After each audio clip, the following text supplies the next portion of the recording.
G'day battlers, and today we're going to be diving into the first official tournament of the Might and Mastery season, all in the lead up to the World Championships in Anaheim. Now, this is the India Qualifiers, which if you don't know how the India Qualifiers work, or I guess how the Asian circuit works, the Asian circuit is very different to the rest of the world in that you have to play through two tournaments. So the first is the qualifier, and that's what we're going to be looking at here, where there's 256 battlers from India that have been split into two groups. One group plays 8 rounds on Saturday, and the other group plays 8 rounds on Sunday, and whoever comes out as the top 16 battlers from each of those groups progress on to the playoffs, which is going to be held in the first weekend of April. And so essentially this is a huge tournament, a lot of really, really good battlers, and somehow through all of that, 2 Claydols have managed to qualify for the playoffs, which is insane out of this very first tournament, and you absolutely love to see it. I really think that a lot of people are sort of writing Claydol off as just, bad, it can't do anything, it's no good, but 2 of them are literally right here, and one of them, this one right here from Suvik, came equal first in the tournament with only 1 loss. There were 5 people who all went 7-1 in the tournament, but there's 2 Claydol qualifying. It's a crazy, crazy time, but it's not just the Claydols, because there are also some brand new meta Pokemon that we're going to get to see today. So we have a Lapras over on Suvik's side, and we have the Blastoise coming in from Safi TK's side. And so today is going to be a shorter video because there's not going to be a lot of battles. Unfortunately, a lot of them weren't recorded, but tomorrow I'm actually going to be uploading something a little bit longer because we're going to get a full tournament run from one of the other battlers here, V Basist 60, who came also equal first place with a Melmetal, which I think is just awesome to see Melmetal succeed. But that's tomorrow's video, so do subscribe if you are keen to sort of see that video when it does come out. Maybe you need to be worried about that Melmetal threat. But today we're going to be talking about Claydol. So let's take a look at these 2 teams here, because Claydol, look, I think it's big threat. The big reason Claydol is here is to try and target that Drapion. Unfortunately, it's not that great of a matchup for Claydol, in that if it's the head-to-head, you'll win the 1 shield. If Drapion has 1 Poison Sting advantage and it gets an Aqua Tail bait, it will all of a sudden win the 1 shield matchup. If you get 2 Poison Stings advantage, then all of a sudden Drapion is able to win that one somewhat comfortably. Somewhat comfortably. You need a Lance, an Aqua Tail, and a Crunch to sort of guarantee that KO. And so it gets a little bit dicey, when you are the Claydol. You're kind of hoping that you can weaken Drapion down with one of your other picks, or be in that sort of lead matchup. And so maybe Claydol works the best as a lead Pokemon, I'm not particularly sure. But the other problem is that both teams are running Pangoro, and Pangoro is a little bit worse for the Claydol. You can force your way through if you go down a shield, which, I guess it depends on your team composition and what you're expecting from the opponent. But taking a look at the teams, I do think that Blastoise is going to be really powerful coming in from Safi TK. I mean, it's got rollout damage for the Lapras, for the Talonflame, for the Charge Bug, even though Charge Bug is generally going to win back. And then you've got Hydro Cannons that can hit the rest of the team as well. So I think there's, some really big potential for Safi TK's Blastoise here. But look, let's just jump into the battles, and we'll see how it all unfolds. Let's jump into the battles though. We have a Drapion into Pangoro. Not exactly where Drapion wants to be, but you could be in worse scenarios. I mean, Drapion can pretty much do no wrong. It can do damage wherever it lands. And so we're going to get to the Aqua Tail pretty quick here, get some quick, cheap damage onto this Pangoro, which actually really adds up. And this could be a massive catch. If this is a close combat, Claydol is going to take that. So it is! Holy dooly! That is so much damage down the drain for Suvik. That is disastrous. And actually, the Lapras swap here isn't that bad for the Claydol. Because you have that access to Rock Tomb, you can actually add some super effective damage here. You're not taking Sparkling Arias very well. That also does add up pretty well, but we at least get the Rock Tomb off here. Burns a Protect Shield from Suvik, and going to debuff that attack from the Lapras. That might have harmed it more than helped it, in the sense that, Claydol took a while and gave Lapras a bit of energy off of those Psy Waves that in the farm down. But I guess Sparkling Aria is really going to be doing nothing here. And another benefit for Safi TK is that they are running the Skull Bash Blastoise, which means that they have neutral damage to throw into this Lapras, whereas Lapras can do nothing but throw resisted Sparkling Arias or resisted Ice Beams. And they've been nerfed by that Rock Tomb as well. So Skull Bash goes through, and the defense on this Blastoise is even higher. We are going to burn the shield here, here because Safi sort of recognizes that this Blastoise could be pretty huge, especially if there's actually, oh, here comes the Talonflame in the back. I guess Drapion with energy is also just as good into this Talonflame as a Blastoise could be. So you're going to throw that big Aqua Tail into the Talonflame. And at this point, you're actually at the point where if Suvik shields this up, Blastoise can kind of just come in, use a shield, and roll out this Talonflame away, I think. But not even needed. The Drapion is actually going to get the Aqua Tail here. This will KO the Talonflame, and then there's that little bit of a Pangoro in the back, but it does have energy now. Blastoise needs to fast move this thing down. If this rollout is enough, Safi will win the game. Shields the Night Slash, and is it enough? No, needed one more, but actually, apparently that's enough as well. And so take out game number 1, and I've realized I've done an oopsie the videos, so we'll get back to game 2 now. Okay, game number 2, we've got the Claydol into the Pangoro. Not really where Claydol wants to be. I mean, I guess we've gone from bad lead into Pangoro into bad lead into Pangoro. So it is what it is. This one is probably a bit worse though, and so we'll see if we do sort of get some, well, I guess there's no room for fancy catches here because we have the Claydol in the lead this time. So we're going to go for the Scorching Sands to try and get the quick KO on the Pangoro. Unfortunately, it doesn't work out like that. And so Claydol can decide to burn the shield to try and win switch, but instead going to swap into the Blastoise to try and make the catch here, which, could work sometimes, but unfortunately not this time. And so the close combat comes through, does a lot of damage to that Blastoise, and now is actually going to burn the shield on the Night Slash, which it always sucks to shield up the cheaper move, let the big nuke come through, but sometimes that's just the situation you're in. And so Safi actually going to go for the double shield here, wants to protect the Blastoise, and now here comes Suvik's Drapion. This is going to be a little bit dire for Safi TK, depending on what's in the back, because Charge Bug and Talonflame and Lapras even, I suppose, Blastoise is really going to be a big force to be reckoned with for all three of those.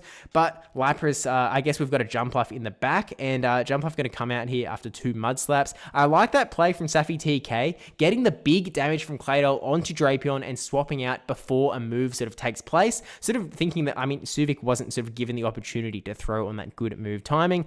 Unfortunately for Safi TK, it's going to be that Talonflame in the back, which means this Jumpluff has nowhere to go, and that Claydol needs to land its Rock Tomb onto this Talonflame. So Safi TK needs to burn this shield off of the Talonflame, hoping this Aerial Ace does it, and it does. Oh no, unfortunately, it's going to be Charge Attack priority, and Talonflame is going to win Charge Attack priority. And whoa, I'll pause quickly. Looks like we're jumping straight into game 3 as well, but that does tie it up 1-1. Again, both of these Claydols ended up qualifying for the playoffs, and so this is sort of just for that cherry on top, which Claydol team was superior.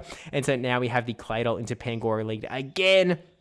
Safi TK probably not super stoked about that, but we'll see if they do play it out the same way or actually try to do something different. Looks like we are doing it a little bit different this time. We're going to keep the burn the shield here, but Pangoro gets the attack boost on the Night Slash. I don't think that's actually super consequential unless we sort of get into if we swap out here, it might be, but if we're just going to stay in this Claydol matchup, the Karate Chops aren't really adding up, and a Night Slash would have done enough to KO even if it wasn't boosted. And so Claydol, it looks like we're going for the double shield, try and go a shield down and win switch strategy, which to be honest probably makes a lot of sense when Talonflame did so much damage in the last one. But actually, speaking of, here's the Talonflame, and we're gonna swap straight in. Maybe Safi TK was trying to go for the maybe thinking they could outpace to the Hydro Cannon, but big Brave Bird gonna come in against this Blastoise. Here's the swap into Lapras as well. This should be good for Blastoise in the sense that it's ABB, weak to Blastoise in the back. But unfortunately, with no shields left around, that Brave Bird is just too much. And so now Safi TK is going to have to take down 2 Pokemon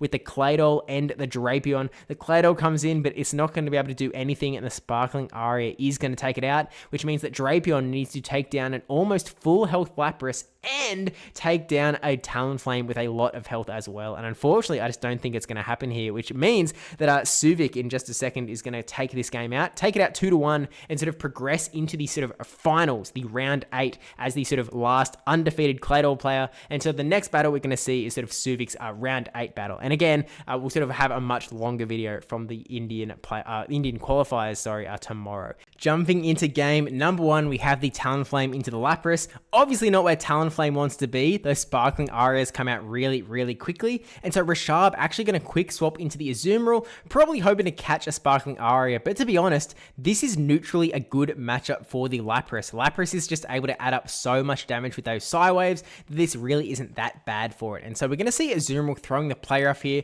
getting some quick and early damage onto the Lapras. Brings it down to actually pretty low, to be honest with you. Pretty scary stuff for the Lapras, but we see the swap out into the Drapion. Drapion, kind of an interesting spot for Suvik, because this Drapion is also going to take a nice big chunk of a neutral player off damage, bring it down pretty low. But I think what Suvik is somewhat banking on here is the fact that Rishabh is kind of relying on their charge attacks all around. And so it's kind of a case that the fact that whether it's at half health or a quarter health, it doesn't usually matter for a lot of these Pokemon. I mean, Rishabh is also running the Cradily here, which the Bullet Seeds aren't going to do much. It's all about those charge attacks. And so Talonflame going to come in here, is unfortunately going to get outpaced to an Aqua Tail. So you can see Talonflame, its health bar in the bottom right hand corner, pretty low at this point. And so Cradily is going to have to do a lot of work here. Oh, I thought that was going to be a catch of a Sparkling Aria, but instead had to eat an Ice Beam. And so now, shielding up the Lapras, you will be able to get a KO onto the Lapras, but there are still 2 shields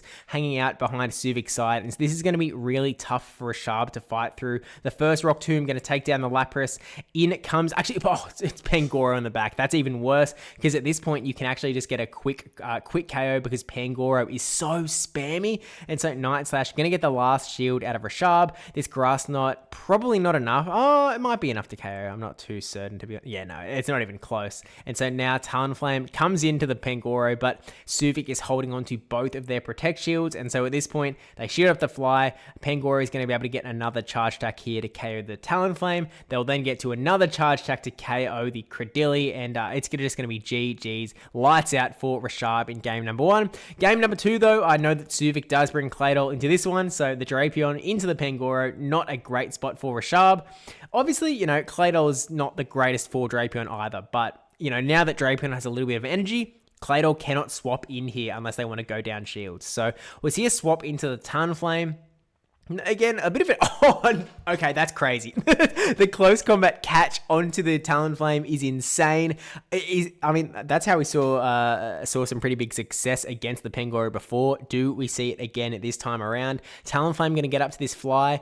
Drapion will outpace to an Aqua Tail before Talonflame gets to another fly, but unfortunately, the switch time is not up, so we're just going to have to stay around. Rishabh decides to use that last Protect Shield, just wants to keep this Talonflame around, I suppose. The fly, it'll be enough to carry the Drapion, but it's sort of actually no, we're in a shields down scenario now. Gonna quick swap into the Drapion. I actually like this play from Rishabh. This Aqua Tail is just not going to be enough to KO the opposing Drapion. So that Drapion is hanging on 1 HP, which is, something important that could come up pretty dangerously later, but gets a big crunch off into the Claydol and does get that really nice farm down. Takes it pretty well on the chin, that old Claydol, to be honest with you, but again, we're sort of looking at a Talonflame that's not going to be able to farm this thing down, and a Cradily that's not going to be able to farm this thing down. It is all about those charge attacks. Scorching Sands aren't really going to add oh man, I can't speak at all. I'm going to add up here. Claydol will get to this Rock Tomb to carry the Talonflame, but it's not going to be able to do much to the Cradily. So really just going to try and swap out as soon as possible. Oh, hang on. Did Pangoro have a close combat? If it has enough... Oh, it did have enough energy for close combat. Okay, GG's. Okay, that's pretty crazy. So Suvik actually going 2-0, taking out Rishabh in the end, which means that they both finished up at 7-1, sort of equal first in the tournament. And of course, Safi TK ended up with a 6-2 record, I think, which still enough to qualify with that Claydol, but, not that sort of equal first place. But yeah, as I said, this is going to be a pretty short video. Tomorrow's video is going to be a lot longer, looking at the Melmetal action, which I'm so excited to see. So do again, subscribe if you are interested in that sort of content. But thank you for watching till the end to sort of, really support these Asian battlers. They don't get a lot of support. They don't get a lot of, there's no streams. They only have this one opportunity to qualify for Worlds. It is so, so tough. And so these battlers are really fighting their all. And somehow, between it all, 2 Claydols managed to make it through to the playoffs. So really excited to see how the meta develops from here. There is going to be another qualifier tournament later today as well. And so there's going to be even more Pokemon, even more teams, and potentially even more spice that comes through. And so there might be even more videos coming out from the India Qualifiers. So let me know in the comments if this is content that you would like to sort of keep seeing, I suppose, because, there's a plenty of battlers that have done really well with some really interesting picks. And I'd love to sort of give them that spotlight if you guys will be around around to sort of tune in. But yeah, with that said, I'll see you in tomorrow's Mel Medal video. But until then, I'll catch you in the next one. Don't forget to like, comment, subscribe, especially that subscribe one. And of course, thanks to my patrons as well, and YouTube members for supporting. I'm just gonna have to put it on top of everything. Yeah. But yeah, thanks to those guys for being legends. And yeah, see you in the next one. Bye.